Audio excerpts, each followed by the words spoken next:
альтрууны эсэнчлэн дахин алаахгүй хүнсний бүтээгдэхүүн жаа. Тэгэхээр тэр нь юу гэхээр мэдээж салаатны төрлүүд байна те. За зарим тохиолдолд жимсгэн нь байна.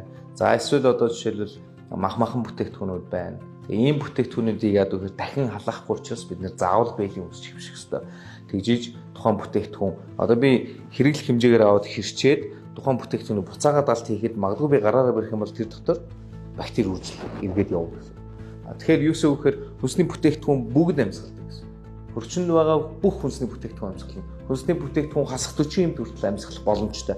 Тэгэхээр яах ёстой вэ гэхээр дахин халаахгүй буюу хэрччээд дахиад буцаагаад алт хийж байгаа тохиолдолд заавал бэйлийн өмсөл гэж байна. Хүнсний бэйлийг ашиглаж байна. Тэгжиж ямар нэгэн байдлаар тухайн бүтээгдэхүүн амьсгалахдаа одоо гарнаас дамжсан бактери дараагийн өөр нэгэн бүтээгдэхүүнөд дамжихтай муутгах гэх процедур руу явахгүй гэсэн. Тэгэх юм бол одоо тухайн хөрөгчөнд байгаа одоо хүнсний бүтээгдэхүүн тодорхой хэмжээгээр амьдрах хугацаагаар амьдрах, нэгт нь хоёрт нь тухайн хөрөгч өөрөө маш цэвэрхэн байх хэрэгтэй.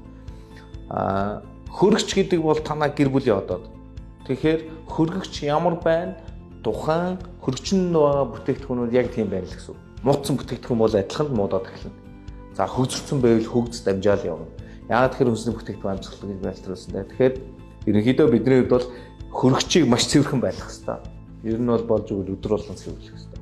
Тэгжиж тэр дотор байгаа хүнсний бүтээгдэхүүн эрүүл урт хугацаагаар өгөгдсөн одоо хугацааны дагуу амьд байх өөртөө агуулгадаг шимтгий жилийг бүрэн хадгалаад байж гинэ л гэсэн үг.